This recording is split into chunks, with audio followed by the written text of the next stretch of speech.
amène à nous poser de sérieuses questions. Dans quel environnement vivons-nous? Dans quel monde sommes-nous? Est-ce que le monde, on le vit aujourd'hui à l'envers? Dominique Audrey l'a concocté pour nous. Écoutons-la ce matin. Oui, ce matin, on va dans l'UND pour aller chercher cette histoire qui est en train de diviser une famille. Ils sont mariés depuis 25 ans et de cette union, bien avant le mariage, il y a eu des enfants, dont ils ont 5 grands-enfants. Et la maman qui nous écrit ce matin dit que depuis 5 ans, son mariage n'est plus le même. En fait, son mari était allé à un deuil, à un enterrement, et depuis qu'il est revenu, son mari est devenu un autre personnage.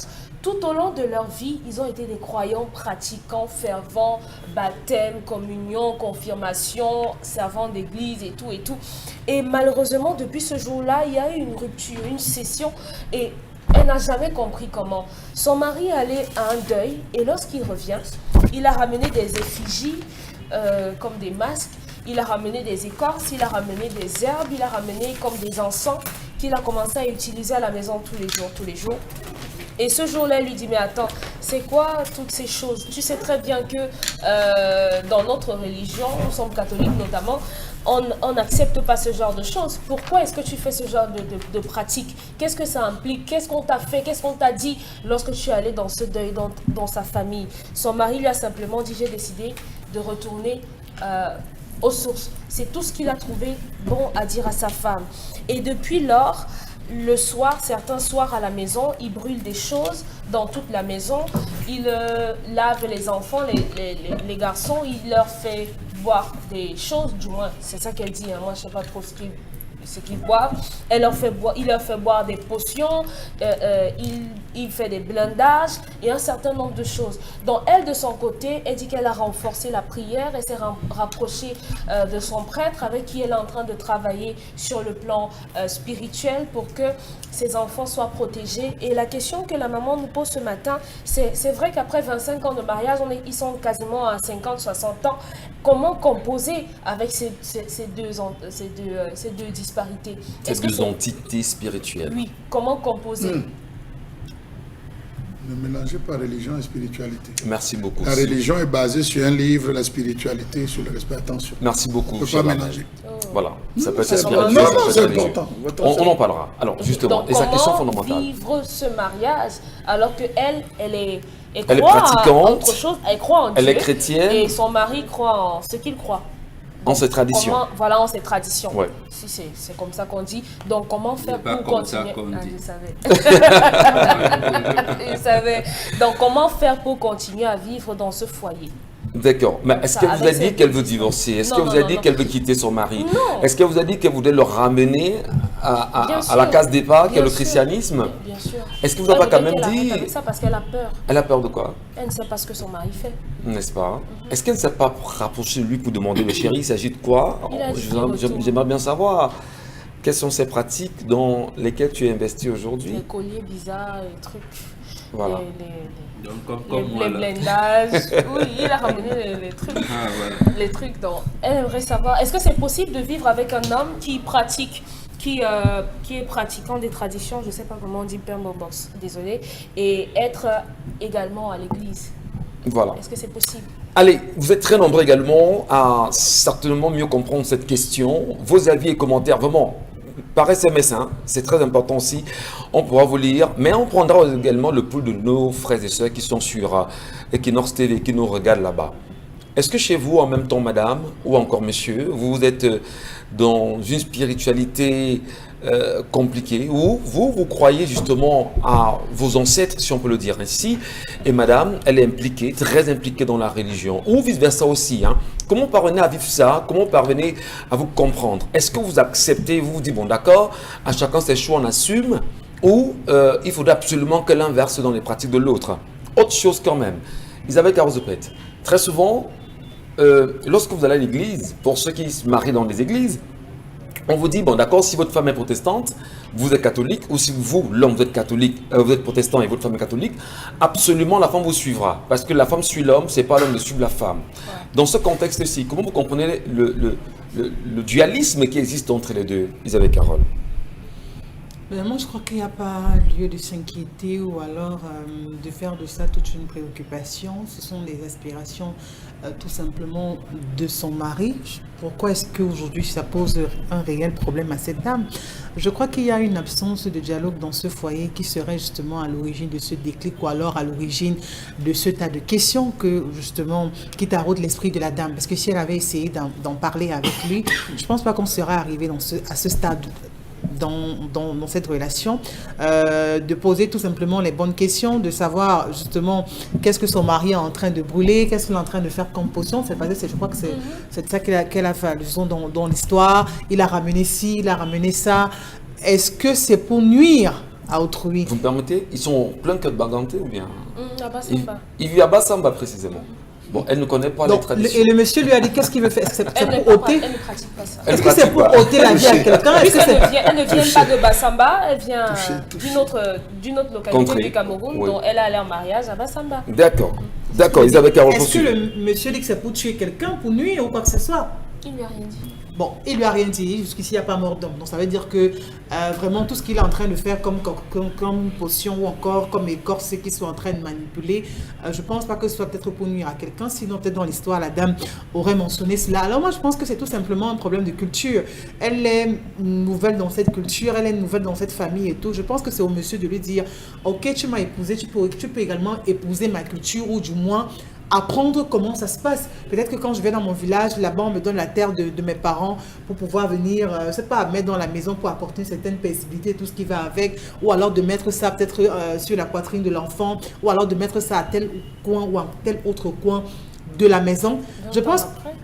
Pardon? 20 ans après. Non, mais il y en a également qui peuvent, à un moment donné, peut-être parce que l'oncle a tellement parlé, peut-être parce que la tante lui a tellement dit, tu ne fais qu'aller droit dans le mur, essaye de te rattraper, n'oublie pas ta famille, n'oublie pas où tu viens, n'oublie pas tes origines et tout. Et c'est pour ça qu'un matin, il peut avoir une certaine prise de conscience de la part de cet homme. Mais maintenant, je crois qu'il faut qu'il passe le message à la dame. C'est aussi simple que ça.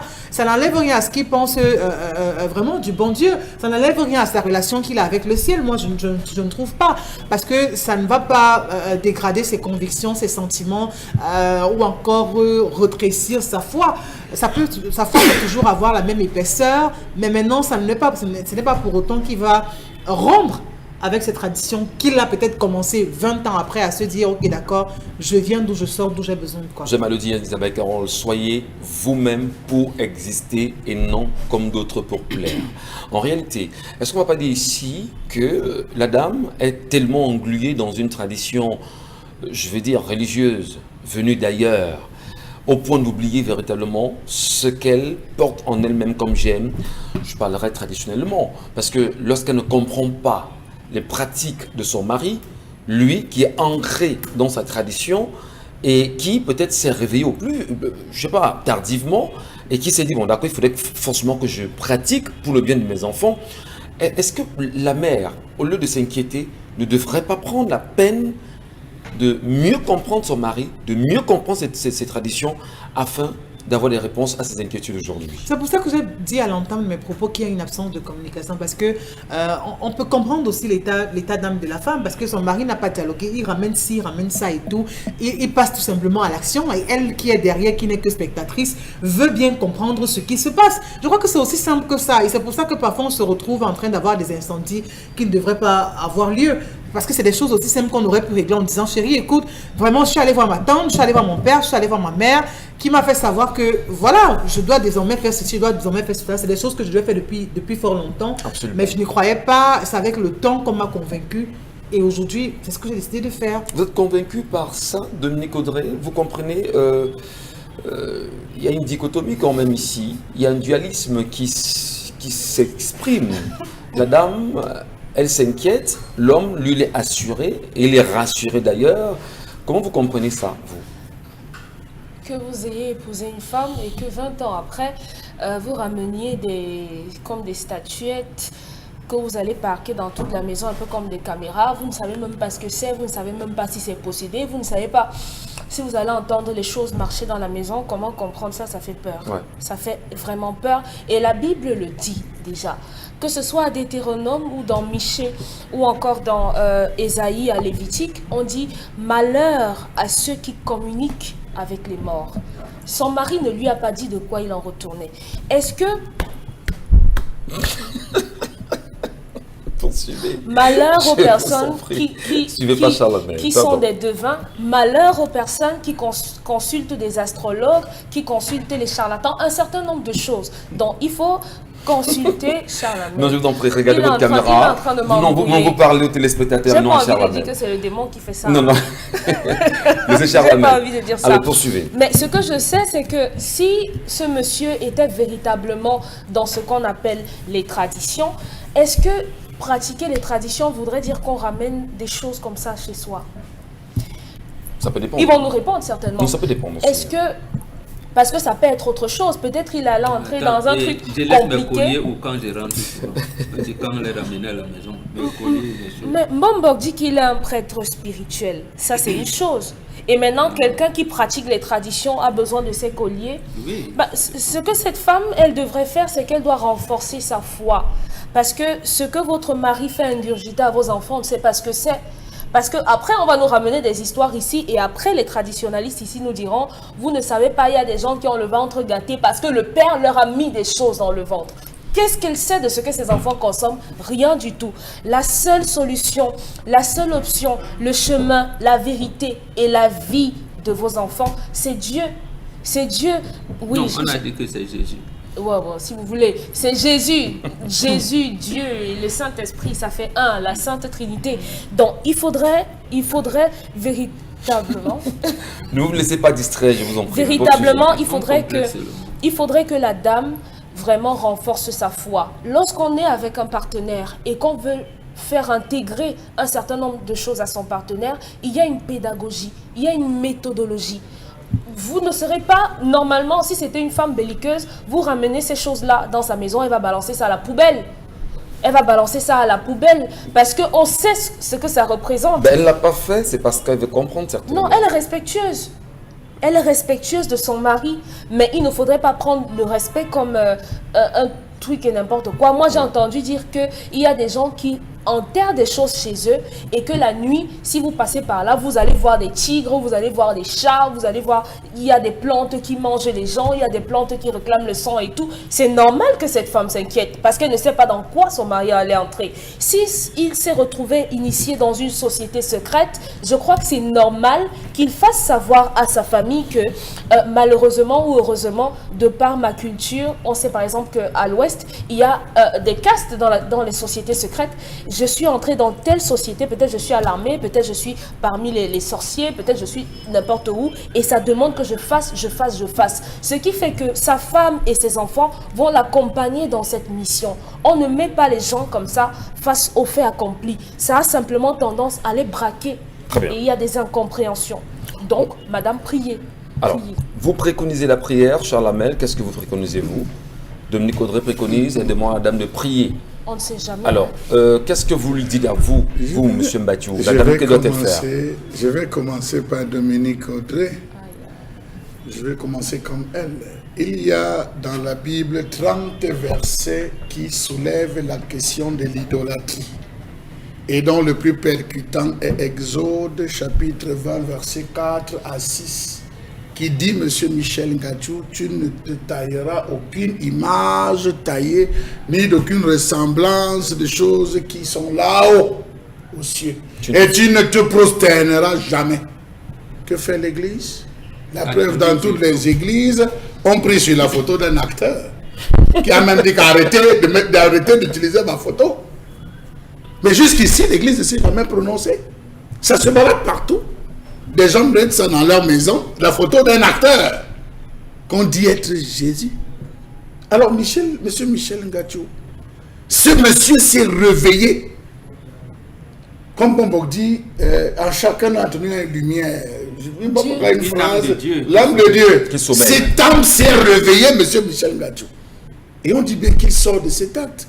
Je connais beaucoup de gens qui repartent froissés des obsèques, des cérémonies funéraires, monsieur Michel Ngatou, à un moment clé. Ça choque tout le monde. Pendant qu'on est en train de faire le culte, c'est le pasteur ou le prêtre qui s'élève, il dit vraiment c'est le moment de l'offertoire ou c'est de l'offrande, donnez ce que vous avez reçu, donnez avec amour, donnez avec paix. Il prend, donne ça aux veuves et tout. Je ne vous dis pas ce qui m'a fait. Les gens cotisent, ils cotisent. Au moment où tous attendent qu'on remette à la veuve et pleurer, les gars, ils ouvrent la soutane, ils jettent à l'intérieur, ils s'en vont. L'église, M. Michel Ngachou, s'est retrouvé être la plus chiche qui soit, alors qu'elle est censée faire la charité. Et ça choque beaucoup de personnes. Et moi y compris, j'avais été choqué, M. Michel Ngachou. Je vais vous dire, il n'y a pas une heure pour que cette âme de Dieu, cet esprit de Dieu qui sommeille en vous se réveille. À tout moment, chez chaque personne, cette âme peut se lever. Monsieur Michel Ngachou, il faut dire que la spiritualité africaine repose sur des principes assez clairs. Tu ne récolteras jamais ton champ. Tu penseras chez toi, à la veuve, à l'orphelin, à l'indigent. Tu ne mangeras jamais sain. En mangeant, tu vas réserver toujours la nourriture de l'étranger.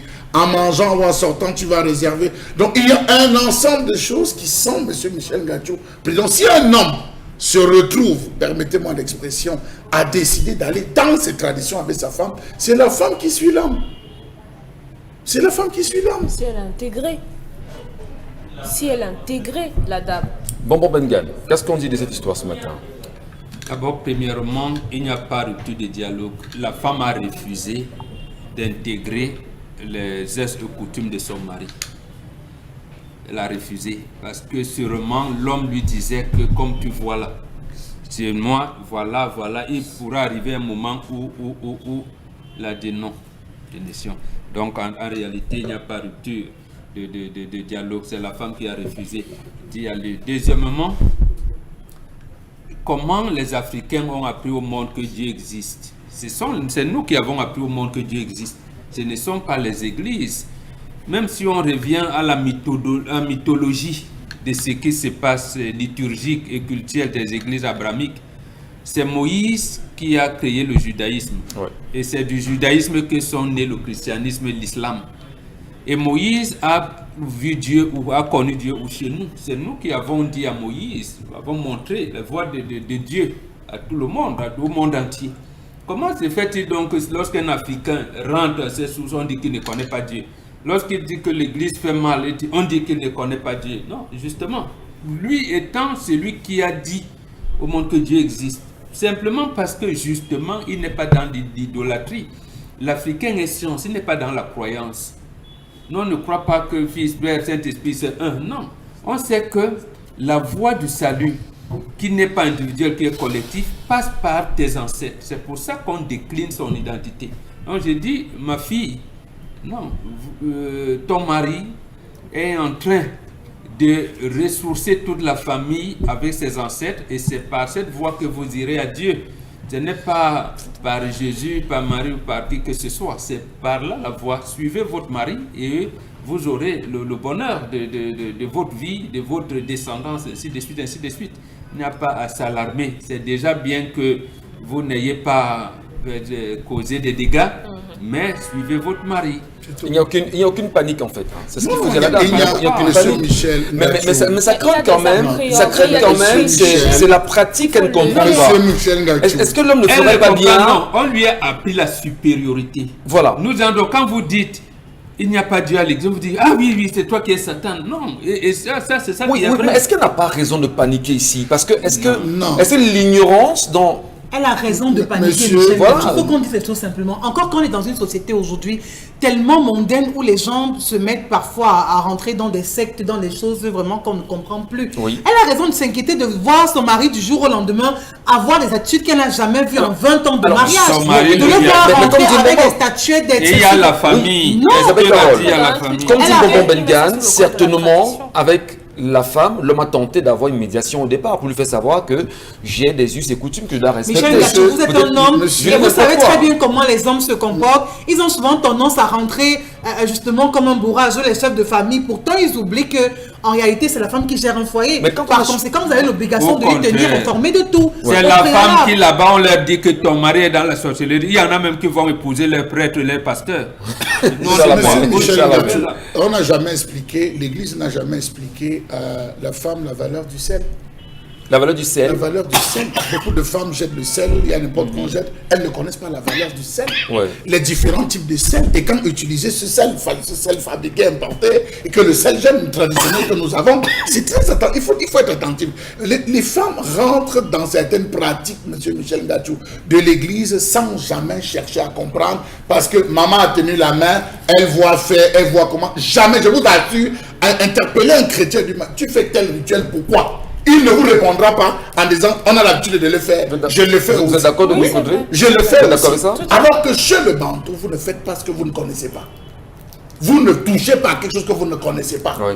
Lorsqu'on décide, votre enfant doit sortir définitivement de la maison, vous devez ouvrir le soleil de votre enfant et ce soleil se trouve au niveau du plexus. Vous parlez sur l'enfant en disant je t'ai gardé, je t'ai protégé, aujourd'hui que tu sors, tu fonderas ta propre famille, va.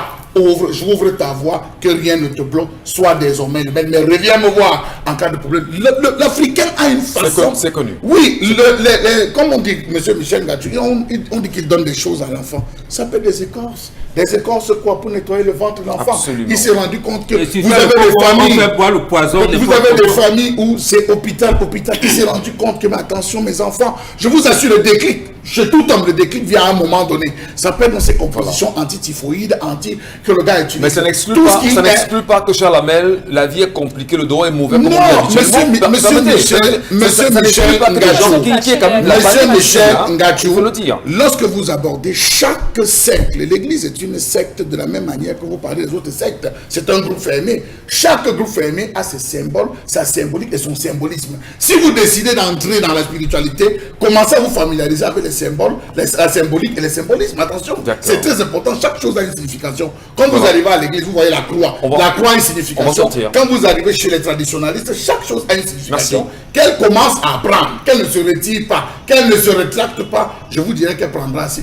Merci. Et on salue bien évidemment ceux qui nous regardent ce matin, on va dire dans l'arrondissement de Bassamba, puisque l'histoire sort de là-bas, pas très loin de Babou, pas très loin de Bangoula, bien évidemment. C'est pas loin de Ntonga en même temps, pas loin de Banunga, pas loin de Bazou. Voilà, c'est des villages limitrophes Faites en même temps. Batanga, pas loin de Faites Batanga. Faites Batanga, Oui, voilà. c'est pas Donc très nous vous loin. saluons là-bas en même temps. Allez, l'émission se poursuit, madame, messieurs. Vos avis et commentaires, nous les lirons tout à l'heure. Poursuivons l'essentiel ce matin avec la colère que signe chaque matin Charles Hamel Mbachou.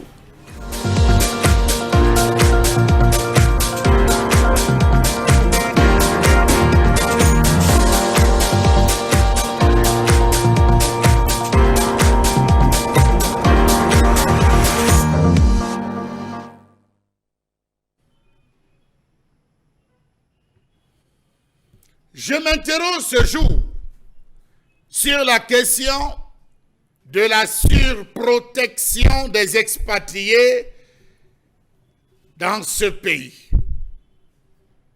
Comment comprendre que le Cameroun, à ce jour, devient ce pays où les expatriés peuvent se permettre de tout faire comme ils veulent, comme ils l'entendent, au mépris des lois existantes?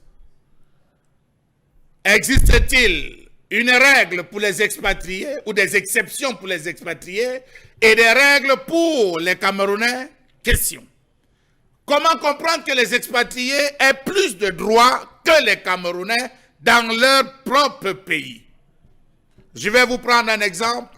Lorsque vous partez d'école publique de Deido jusqu'à Rond-Point Mahéture, vous êtes surpris chaque jour de voir des agents qui contrôlent les véhicules, des agents qui contrôlent les impôts. Est-ce que vous avez votre carte grise? Est-ce que vous avez payé l'assurance? Est-ce que vous avez la vignette? Force est de constater qu'on n'interpelle jamais les véhicules des expatriés. Pourtant, ces véhicules n'ont pas de vignette, ces véhicules n'ont pas d'assurance. Ces véhicules montent et descendent sans jamais être interpellés. N'allez pas interpeller, s'il vous plaît. Ou alors, il est un agent de police, il vous dira simplement, je ne veux pas un incident diplomatique. Qu'est-ce qu'on met dans incident diplomatique? Point d'interrogation. Comment comprendre que les expatriés soient les protégés des grosses têtes dans ce pays? Combien faut-il jouir? Combien faut-il débourser pour jouir de ce privilège? Question. Cela se passe-t-il ainsi dans leurs pays respectifs? Ne parlons pas des intimidations le long des services. Ils sont nombreux ces expatriés au Cameroun qui se croient au-dessus des lois et à tout moment se prennent pour des demi-dieux. On les voit à des moments, à certains endroits, parfois sortir l'arme et menacer de tirer au soir des boîtes de nuit, au lendemain des consommations dans les snack bars. On vient, la police appelée arrive en disant c'est des expatriés. On ne veut pas des incidents. Que mettons dans incidents diplomatiques?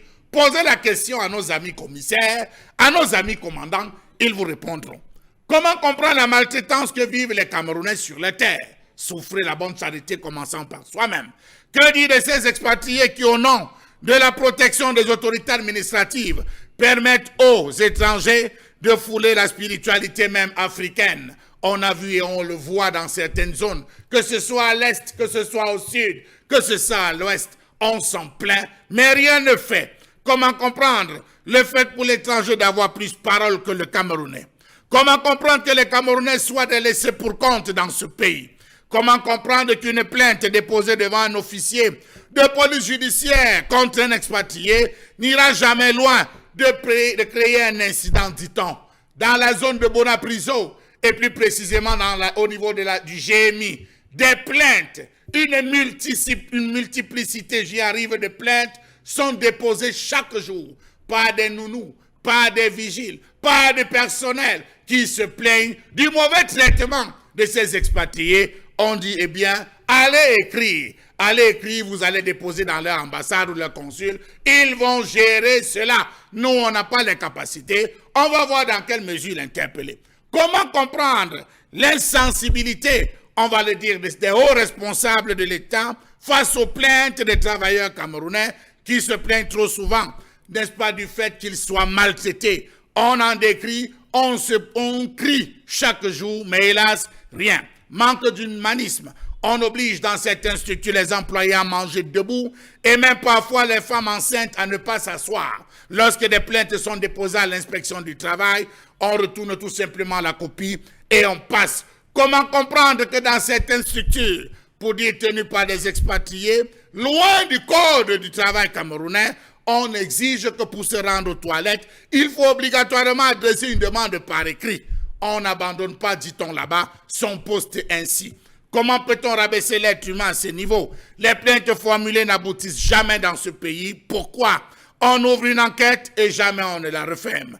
Comment comprendre le silence du ministre du Travail et de la Sécurité sociale dans ce pays? Il sécurise, entre guillemets, quel genre de travail? La question, on se la pose. Comment comprendre ces multiples plaintes? Cette situation incompréhensible qui aujourd'hui mine la société camerounaise. La dernière fois, c'était à l'Est Cameroun avec les Chinois. Que dire? Dans les chantiers turcs, trop de questions. Savez-vous que dans les chantiers dits de la canne tenus par les expatriés, on obligeait les nationaux à payer leurs casques, leurs bottes, leurs gilets à un titre très élevé, au mépris des lois, au mépris de la réglementation, au mépris du cahier des charges qui avait été déposé. Les ouvriers se sont plaints. C'est le gouverneur du centre qui avait fait une descente et qui avait dit « Taisez-vous, je n'ai pas envie d'entendre un bruit, c'est le chantier du chef de l'État. » Tous, motus, bouche cousue. Comment comprendre que les forces de l'ordre ploient les chines devant les expatriés dans ce pays? Regardez sur les axes lourds.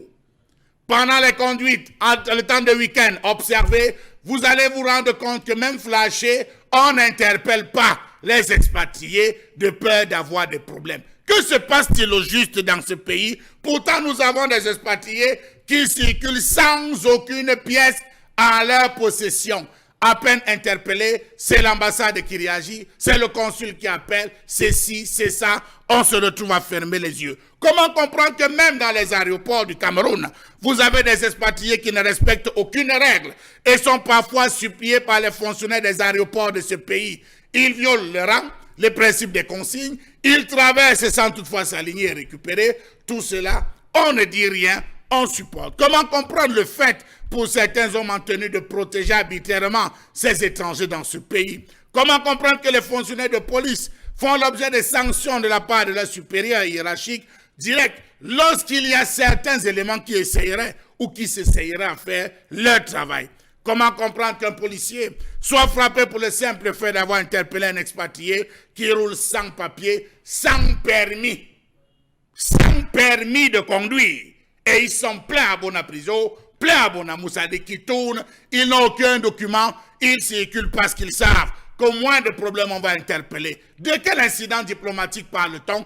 Est-ce qu'un ambassadeur camerounais, fut-il diplomate, peut-il se comporter de la sorte en France, en Belgique, en Italie? Est-ce que là-bas, on met au devant des incidents diplomatiques? Est-ce qu'un employeur, fut-il camerounais, résident dans l'un de ces pays, peut-il se permettre de maltraiter, ne pas respecter le code du travail en vigueur de ce pays? Comment donc comprendre ces passe-droits de ces expatriés dans ce pays? Comment comprendre que du fait d'être un expatrié, vous perdez tous vos droits, même lorsque les faits vous donnent raison? Pendant que juste ailleurs, on dit le Gabonais avant tout. Mon cher Lamine Batour, sur cette chute en même temps, on le sait, on l'a entendu, on l'a lu pratiquement pendant toute notre jeunesse.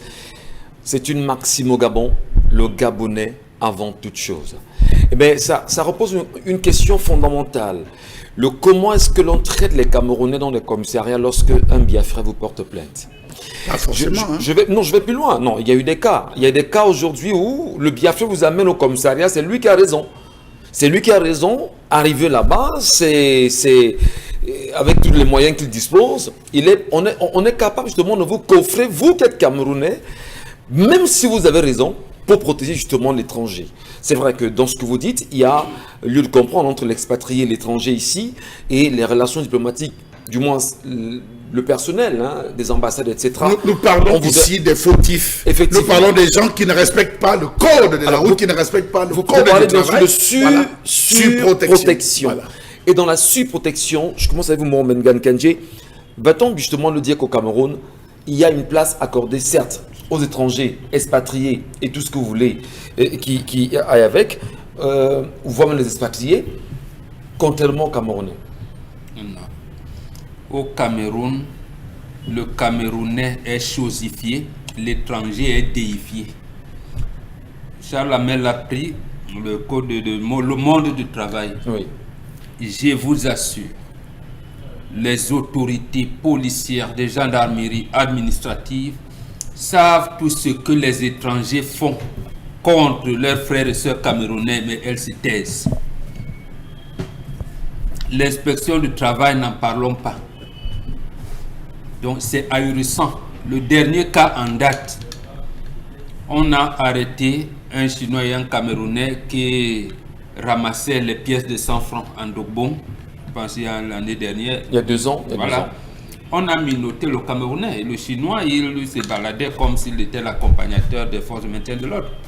Donc on pourrait également dire qu'il y a le cas de l'Est Cameroun, où récemment un Chinois a tiré sur un Camerounais. Je vous dis, aller à l'inspection du travail, ça doit la Bonanjo.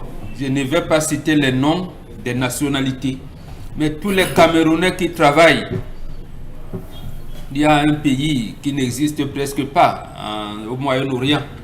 Donc les expatriés sont ici, ils coupent le bois, ils fabriquent des biscuits, ils sont dans les trucs. Comment ils chosifient, je dis bien chosifient les Camerounais, mais sous le regard approbateur de nos autorités. Vous ne pouvez pas imaginer ça. C'est quand même terrible. Nous ne parlons pas des contrôles de route. Non, il est étranger, non, c'est pas possible. Et le chef de l'État a renforcé ça depuis, je pense, mars 2003. Avec l'introduction, ceux-là, je vais les citer, des Chinois. Comment les gens viennent, ils vendent même les beignets, même le maïs. Petite nuance, bon, Bengan, que ceux qui nous regardent ce matin n'aient pas l'impression qu'on fait dans la xénophobie. Que non, c'est pas la xénophobie. Voilà, nous revendiquons, vous ne pouvez pas faire ça en Chine, au Gabon, partout. D'abord, on a eu des situations ici où Canon de Yaoundé a tapé une équipe, on a chassé les Camerounais de là-bas.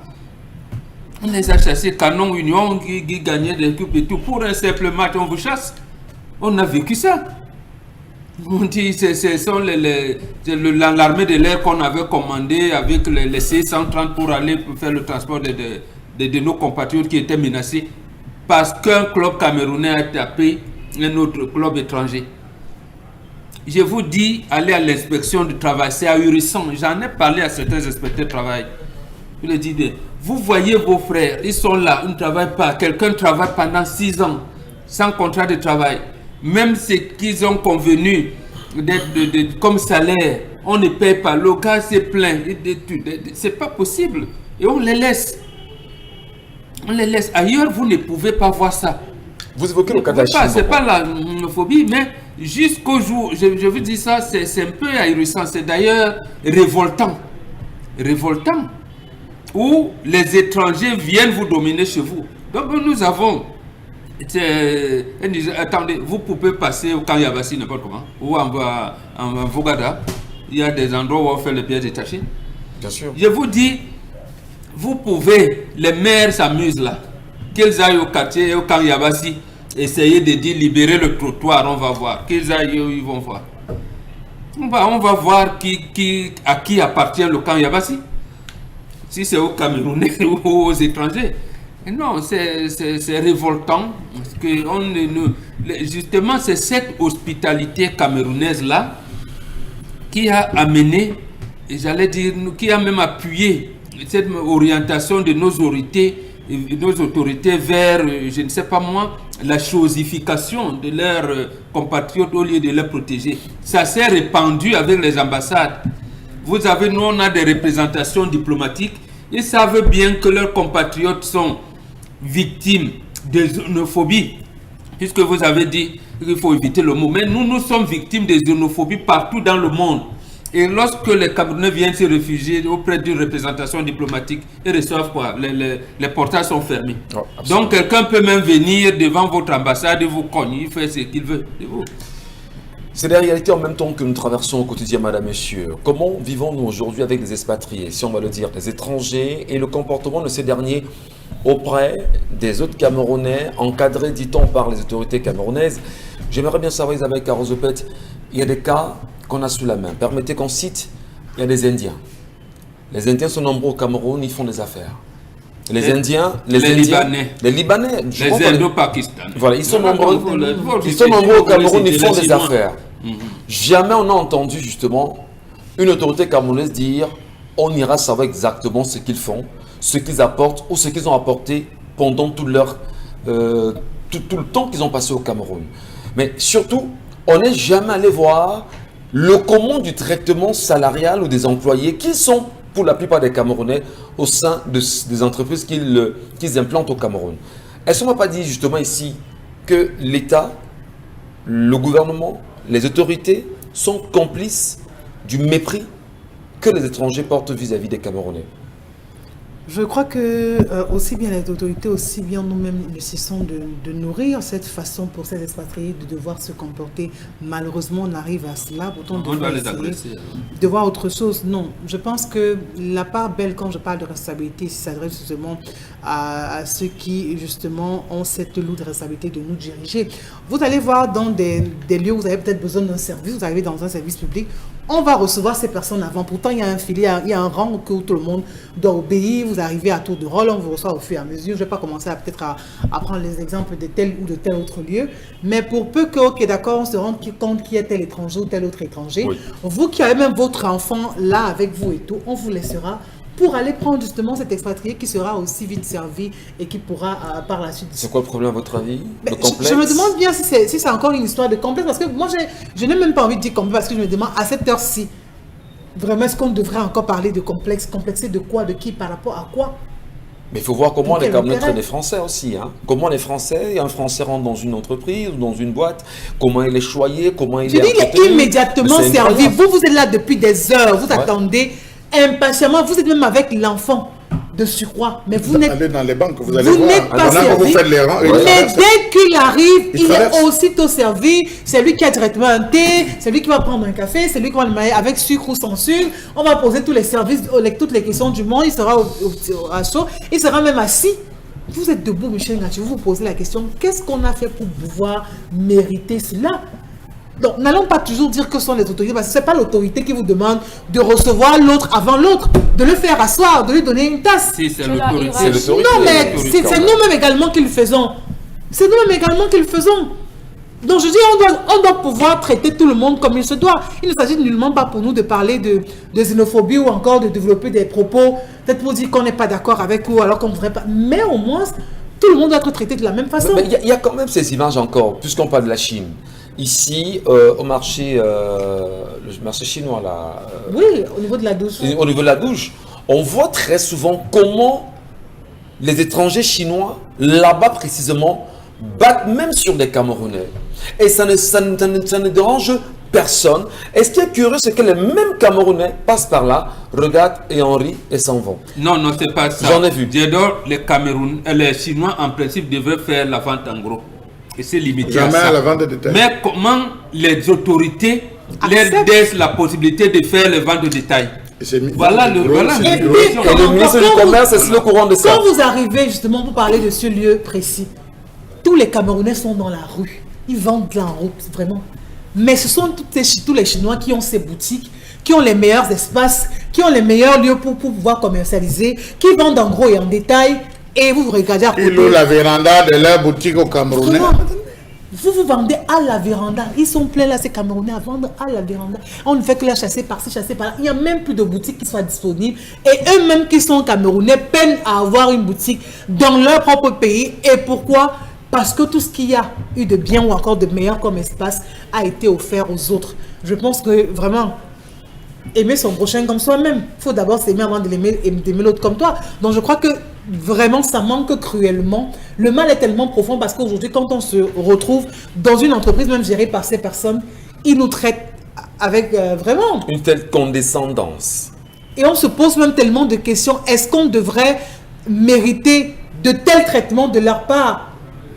Ou alors la question salariale encore, c'est un autre débat qu'on ne va peut-être même pas soulever, qui vous paye à leur gré, tout simplement parce qu'en face, il n'y a personne pour dire arrêtez, ces personnes sont des Camerounais, en plus d'être chez eux, ils méritent au moins d'avoir le minimum. Dire qu'il n'y a plus de fierté au Cameroun, Dominique Audrey.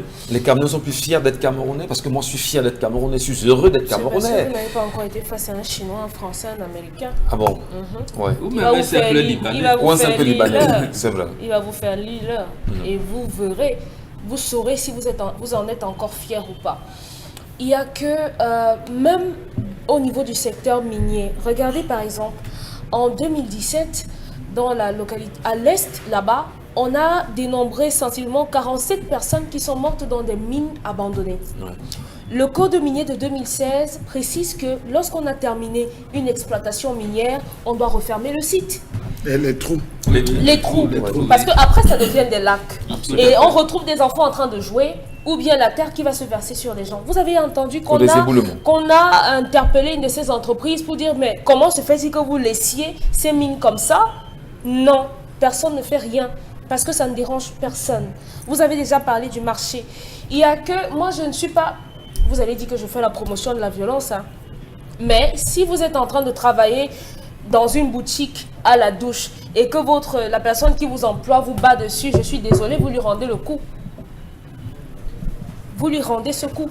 Parce que vous n'êtes que son employé, vous n'êtes pas son enfant. Il n'a pas à vous taper dessus. D'abord qu'il faut interroger le salaire qu'on donne là-bas à ces gens. Parce qu'ils n'ont pas de pause. C'est à peine si ces gens ont une pause même pour aller manger, Alors pour aller qu'ils uriner. bénéficient des facilités douanières et tout ça et fiscales. Les Camerounais sont trop maltraités ici. Permettez Dominique Audrey, Beaucoup quand, trop. quand vous le dites, vous parlez de la Chine justement, parce qu'il est important de le dire. Moi, Et j'ai même vu- des autres. J'ai vu la construction du palais des sports de Yaoundé à un moment donné. J'ai été convié à des événements à Yaoundé, du Mont Palais des Sports, à présenter. Et figurez-vous qu'à un moment donné, l'entretien, en ce qui concerne l'électricité, je crois jusqu'à présent, si je me trompe, est toujours géré par des Chinois qui y sont. Alors, je vous dis ce que j'ai vécu. Une telle condescendance des Chinois en ce qui concerne justement le traitement des Camerounais pour pour l'électricité simplement. C'est-à-dire qu'il faut remonter le disjoncteur, il faut être sûr que... Mais c'est-à-dire, on a le sentiment Non, que le là-bas, palais des c'est- sports que vous dites vous appartenir ne vous Je appartient vous pas. pas. Le jour de l'inauguration par le chef de l'État lui-même, il n'avait plus. Le chef de l'État s'est trouvé bloqué, il était inondé. Et il suintait sur lui. Voilà. Il n'a rien dit. Est-ce que c'est pas la preuve par Je mille, ne sais justement pas. Je vous donne que pas seulement lorsqu'on les faits. méprise déjà celui qu'on appelle Et les- l'institution Voilà. première du Mais Cameroun. lui-même, il avait validé ça, non? Alors, donc, Quand vous venez on vit avec les Chinois. Oui, oui, On veut les expatrier, on vit ce qu'on peut vivre, autant qu'on fera des choses sur nous, on acceptera, c'est ça? Le traitement auquel sont soumis certains Africains, les Africains, à l'extérieur de leur pays est le même qu'on leur applique ici. Souvenez-vous de comment on a traité les Africains pendant la période de Corona. Tout ce qu'on a mis à la porte là. Il n'y a qu'au niveau du Nigeria, si je ne me trompe, qu'on a vu leur consul prendre les devants et réagir. En Chine. Mais ici, même si vous vous plaignez, vos larmes ne vont même pas atteindre le sol parce que vous allez pleurer, ça va s'arrêter là. Et on va vous enfermer à la place de cette personne-là. Et attendez, on a entendu récemment qu'un expatrié a tiré sur un Camerounais. Ça a pris du temps. À l'Est. Ça a pris du temps. Ça, c'est pour ce il a fallu qu'on dénonce ici longuement. Voilà. Pour que les autorités prennent ça en main. Ça, c'est pour ce qui est relayé. Vous allez vous rendre compte que dans certains villages où on extrait les mines, où on extrait de l'or, on fait les extractions minières, là-bas, les cours d'eau qui servent à alimenter les villages sont... On pollue ça. Mais personne ne s'en plaint. Même si la population pleure, le chef est muselé parce qu'il a la bouche pleine. On ne parle pas la bouche pleine. Il ne dira rien. Il ne fera rien. Donc c'est pour ça qu'on dit aux gens tous les jours, vous devez prendre votre destin en main. Parce que personne ne va le faire à votre place. Que ce soit dans des institutions, que vous soyez même en transport avec ces gens, vous voyez comment est-ce qu'ils se comportent. Et récemment, j'ai vu un vidéogramme sur un réseau social d'un Africain qui était dans un train. Et malheureusement, lorsqu'il entre dans le train, il y a un homme de couleur blanche qui le traite de nègre. Ah oui, je ne vous raconte pas la baston. La bastonnade. Donc il a tiré le mec par le pied, tu sors de ce train. Je crois qu'il faudrait que les Camerounais commencent à revendiquer un peu plus. Et il faudrait que les personnes qui soient interpellées, les différents ministères qui sont interpellés, si ce n'est les ministères des Relations extérieures, des Affaires sociales, pour ceux qui sont attaqués, prennent les devants pour protéger les Camerounais. Merci beaucoup Dominique Audry. En même temps que les Camerounais apprennent à protéger les Camerounais, c'est très important. Si on ne se protège pas entre nous finalement, où la solidarité, où la fierté camerounaise, où est-ce qu'on aime, du moins, où est l'amour qui existera entre les Camerounais?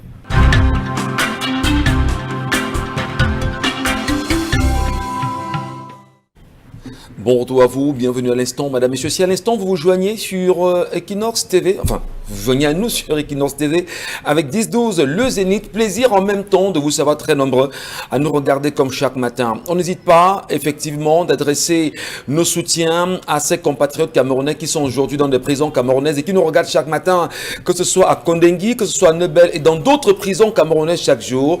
Nous tentons tant bien que mal de vous adresser nos soutiens formels en vous donnant effectivement nos encouragements. Quoi qu'il en soit, il faudrait y sortir de là avec certainement de nouvelles options pour sa vie. Et on n'oublie pas ces marcheurs du 22 septembre 2020 qui écument encore aujourd'hui les prisons camerounaises sous les yeux, on va dire, du régime en place, mais notamment malgré les nombreux appels des organisations de droits de défense, des droits humains au Cameroun, jusqu'ici l'ONU ou encore d'autres organisations à l'international font semblant de ne pas comprendre le cri des Camerounais. Il faudrait absolument les libérer dans la mesure possible, au plus vite en même temps, pour revenir à ce que le ministre de la Communication, René Emmanuel Sadi, a appelé récemment un état de droit. Sommes-nous dans le droit lorsque nous choisissons de marcher avec des armes de paix en main? Sommes-nous dans le droit lorsqu'on est chez soi et qu'on vient vous prendre chez vous, vous ramener dans une prison où vous y passez quand même plus d'1 an aujourd'hui? C'est le cas d'Olivier Bibounissac ou encore du professeur Alain Foguet.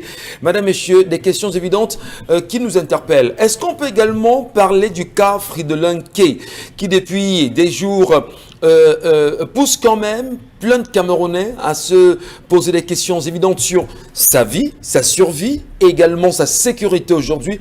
Nous en parlerons au courant de l'émission. Mais venons quand même, Charles Hamel, à boucler avec le regard que vous portez sur la surprotection des expatriés ou encore des étrangers au Cameroun par l'État du Cameroun. On a parlé il y a un moment des Chinois, on a parlé un moment des Pakistanais, on a parlé des Libanais. C'est pas terminé, mais il y a quand même, va-t-on le dire, une maltraitance de ces étrangers vis-à-vis des Camerounais aujourd'hui. Monsieur Michel Ngachou, comment respecter un villageois si vous voyez le chef du village tout le temps fouetter ses sujets, piétiner, maltraiter ses sujets. Monsieur Michel Gachou, les expatriés se comportent de la sorte parce qu'ils voient comment l'État du Cameroun gère ses populations, c'est tout. Ayons le courage de dire que nous subissons ça parce que les gars savent que nous sommes déjà des vendus. Ayons le courage, disons-le. Quand vous arrivez, Monsieur Michel Gachou, je vous prends le cas de cette jeune fille qui travaillait chez un Algérien à Bonapriso. Un Algérien. Cette fille arrive, elle travaille, l'Algérien se lève un matin, il est rentré sous, il lui a consommé je ne sais pas quoi, il rentre sous et puis il accuse la fille la nounours d'avoir volé. La fille dit, ils fouillent la chambre de la fille, rien après ils arrivent, ils disent à la fille, déshabille-toi. Pendant que la fille se déshabille, la femme de l'Algérien filme. Elle se met nue, Monsieur Michel Gachou. On ne voit rien. La fille dit, mais jusque je suis obligé. Ils ont utilisé son arme et tout, c'est dans le domicile. Il dit, je vais t'amener au niveau des hautes autorités de ce pays. C'est comme ça qu'on l'amène au niveau de, je pense bien, au commissariat, Monsieur Michel Gachou, disons ça comme ça. Oui. Lorsqu'elle arrive, la fille dit, je n'ai rien payé, il est rentré sous, il s'est couché, voilà. On dit, bon, allons fouiller le véhicule. On va fouiller le véhicule de l'Algérien, Monsieur Michel Gachou, on retrouve l'argent était tombé dans le véhicule. La fille dit non, il a même mes vidéos, nous ils m'ont fait pour ça me déshabiller, ils ont fait comme ça. On dit laisse. La fille appelle son mari. Le mari, elle lui dit, qu'est-ce que tu sais ce qu'on peut te faire? Nous on peut dire ici qu'on n'a pas vu. Hein. Regardez jusqu'où on va, Monsieur Michel Gachou, regardez jusqu'où on va. Regardez jusqu'où l'autorité censée protéger est prête à aller. Monsieur Michel. On peut dire qu'on n'a pas vu. Donc si tu es ça, je prends ta femme, tu pars. Et si demain c'est dans les réseaux sociaux, qui va justifier? Partant du principe de la perversité, Monsieur Michel Gachou. Alors, voilà ce qu'on vit. Sur les axes routiers, on en a été témoin plusieurs fois. Absolument. Où on interpelle le monsieur, on se rend compte qu'il n'a rien dit. Attendez, j'appelle le consulat, le policier, il dégage ici avec ta bêtise. Pourtant, il est en infraction. Regardez donc comment on traite un Camerounais qui n'a pas de permis. Regardez comment les mêmes gens traitent un policier qui n'a pas, un Camerounais qui n'a pas de permis, qui n'a pas d'assurance, qui n'a pas de carte de visite, de visite technique. Pardon. Oui. Regardez comment on traite, mais regardez la différence qu'il y a. Je vous dis, sur l'axe école publique, on ne laisse, quand ils interpellent, ils se rendent compte que c'est un blanc, on dépasse. On dit non, monsieur, allez, on ne veut pas des incidents. Vous avez vu le communiqué du délégué général de la Sécurité nationale. Même, monsieur Mbathio, oui. Qu'est-ce que c'est fou? Vous êtes étranger, vous êtes chez moi, et vous faites la loi chez moi. Voilà. C'est incroyable. Non, c'est clair. Et c'est au Cameroun qu'on voit ça. Oui, c'est clair, monsieur Michel Gachou. J'ai dit qu'il peut partir de Douala, Yaoundé, Bafoussam, Douala, on ne va jamais l'interpeller. Oh, vous n'avez pas une carte d'identité, on vous fait asseoir. On vous fait asseoir à même le sol, monsieur Michel Gachou. Allez donc au niveau du bureau de discipline, monsieur Michel Gachou, de la police, pour voir le nombre de dossiers sur des policiers qui ont osé interpeller ces expatriés. Mais que faut-il faire pour jouir? Dites-nous, qu'on sache s'il faut payer, dites-nous ce qu'il faut aussi débourser pour pouvoir jouir de ça. Vous avez longuement parlé des entreprises. C'est pas tout ça qui choque les populations, qui risque d'amener justement à un fait incontrôlé dans ce pays.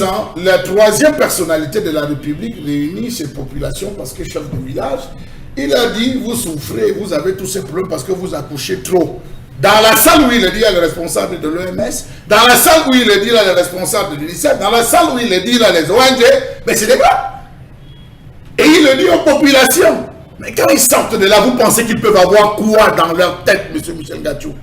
Que vous vous retrouvez, vous avez un souci. Nous nous sommes retrouvés ici à Plaine, que vous avez des Égyptiens qui vont dans les quartiers avec les macocottes, qui louent les taxis, qui toquent au port. Bonjour monsieur, nous sommes les Égyptiens, nous vendons ceci. C'est des très bonnes mamies égyptiennes achetées. On dépose même dans les bureaux, ça va. Vous voyez ça en Égypte?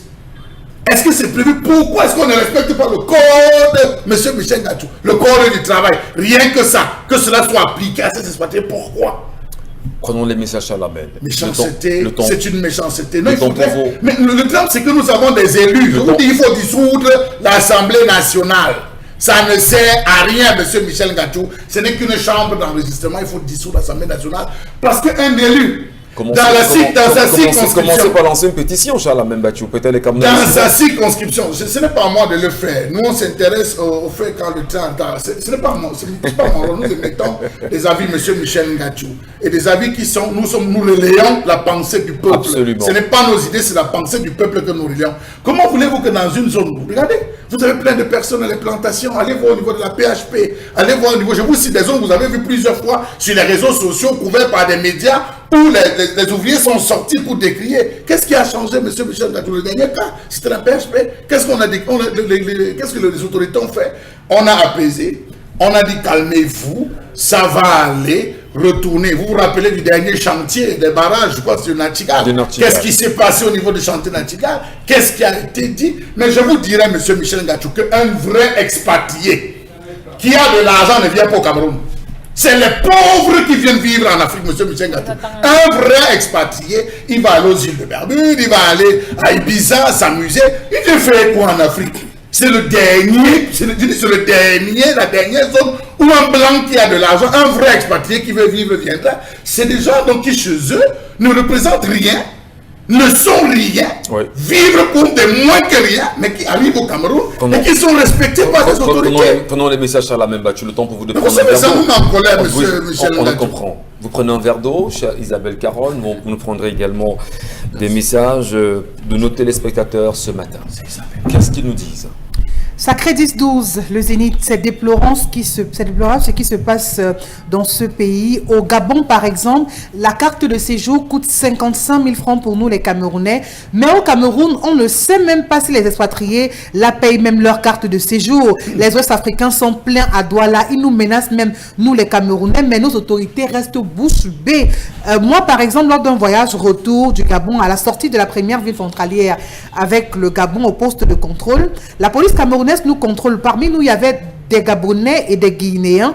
Eux, ils présentent leur carte d'identité de chez eux, ainsi que nous autres. Par la grande surprise, les policiers nous demandent à nous de donner 2000, ainsi que tous les autres Camerounais qui ont leur carte d'identité nationale. Vraiment, c'est déplorable. Comme un langage, je dis, on va faire comment? Elvis depuis Bafoussam qui envoie le message. Je crois que là, on est vraiment servi la par police rapport à la camerounaise. colère. Non, vraiment, nos policiers gendarmes, pardon, arrêtez de nous faire avoir honte de la sorte. S'il vous plaît. C'est incroyable. Et là, c'est bien sûr à la frontière, n'est-ce pas? Faites le trajet rond-point Souza. Faites même le trajet, l'axe, enfin, voyager, quitter Douala pour Yaoundé, aller à Nomayos, où il y a un contrôle, il y a un poste de contrôle. Moi, j'ai vu comment on traite des étrangers là-bas. Moi, j'ai vu, je me suis posé des questions. On les traite bien. Vous avez Mais non, on vous dit, monsieur, votre carte de séjour, il est où? Vraiment, on ne se connaît pas, machin et tout. Et puis voilà. Attendez, j'appelle le conseil. Voilà, on appelle. l'ambassade. Et puis, remontez dans le bus et puis vous partez. C'est pour ça que beaucoup incroyable de quand même. Camerounais Hein. qui ont une double nationalité, lorsqu'ils arrivent ici, ils brandissent l'autre nationalité pour être pour ne pas subir les choses là. Mais le renouveau, finalement, le renouveau, finalement, le renouveau nous apporte donc quoi de bien, même dans ce pays, fondamentalement? Le renouveau, ce qu'il fait, c'est qu'il renouvelle ses caisses. C'est tout simplement. C'est-à-dire qu'on passe de 50 milliards à 100 milliards, c'est tout. Puisque si vous voulez avoir autre chose... C'est trop fort, ça. Non, je vous dis ce qu'il renouvelle. Quand il parle de renouveau, en fait, le renouveau ne concerne pas les autres. Le renouveau les concerne eux. Parce que justement, l'année qui suit, vous n'avez plus les mêmes sommes dans vos caisses. Forcément, ça passe à une autre étape et c'est du nouveau. Des messages. Les messages, bonjour le plateau, s'il vous plaît, laissez les autorités tranquilles. Ces étrangers employeurs ne suivent que le bon exemple de nos frères employeurs sur le plan salarial. Ce sont nos propres frères placés à la direction de ces derniers qui leur font comprendre que nous, leurs frères, ne valons rien, qu'ils peuvent nous payer ce qu'ils veulent. Serge de Mokolo qui envoie la réaction. Justement. Le marché Mokolo, bien c'est Mokolo dans l'extrême nord. Dans l'extrême nord. Ouais. On m'a raconté l'histoire de la création d'une multinationale ici à Douala. Mobilis, Où- c'est Mobilis, c'est moi sur le plateau, Ah, voilà. je parlais de Mobilis. Voilà. où le gouverneur de l'époque s'était offusqué, M. Michel. Des salaires. Le gouverneur de l'époque Ouais. s'était offusqué sur le salaire. Vous voulez les payer pas comme ça? Ils vont faire quoi avec tout l'argent là? Vraiment, je ne suis pas protégée. Nous ne sommes pas protégés dans notre propre pays, mais les autres, si. Où va justement ce Cameroun? Autre réaction, je me demande aussi ceux qui pensent nous diriger sont vraiment camerounais. Bonjour à vous, Ferdinand depuis Bouddha qui envoie la réaction. Autre message, bonjour à vous les infatigables. C'est inconcevable que les gens viennent chez nous, ils exploitent comme ça ne suffit pas. Ils nous tuent, ils mettent à côté les... Ils nous tuent et les autorités tout à côté acceptent. Nous avons le cas de celui que le Chinois a tiré sur lui à l'Est. Il a même été abandonné à lui-même. Sa famille est allée voir le commandant de brigade. Il les a seulement repoussés. Cameroun Obosso, je vous souhaite beaucoup de courage pour ce que vous faites dans ce pays. Mais justement, est-ce que les autorités regardent ce programme? Non, ils nous regardent. Ça, rassurez-vous. Le message arrive, ils nous regardent tous les matins. Et puis, il faudrait qu'on s'accorde quand même. Les Chinois ont donc le pouvoir au Cameroun aujourd'hui. Ne faisons pas une fixette. Permettez, Chalamel, permettez. Monsieur Michel, les Chinois comme les Libanais, les Chinois comme les Indo-Pakistanais, les Chinois comme, si vous voulez, comme les Français, comme les Allemands. Bon, on va quand même dire que le traitement des Français, plus ou moins, on peut le dire, on peut oser le dire, même si ce n'est pas ça. Vraiment, il y a quand même un traitement humain. Mais allez voir ici à quoi. Moi, j'ai vu ici à quoi. Oui, moi, j'ai vu ici à quoi. Quand vous avez commencé, les Chinois, les Indo-Pakistanais, les Libanais, les Indiens, les Égyptiens, c'était-les. Au moins, les Français et les Allemands sont acceptables. Plus ou moins. Un traitement acceptable. Mais les autres, là, non, c'est terrible. Isabelle Carole, des messages. Autre message, ces expatriés imitent le gouvernement camerounais car si ce dernier peut maltraiter sa population, que voulez-vous? Il y a un problème partout, ce gouvernement est mauvais. C'est Master depuis Yaoundé qui envoie la réaction. Bonjour à tous. Concernant... Non, ils n'imitent pas, ils sont coachés par les autorités camerounaises. Ils n'imitent pas, ils sont coachés par les autorités. Concernant l'histoire du jour, l'homme est confus et en plus il a été envoûté.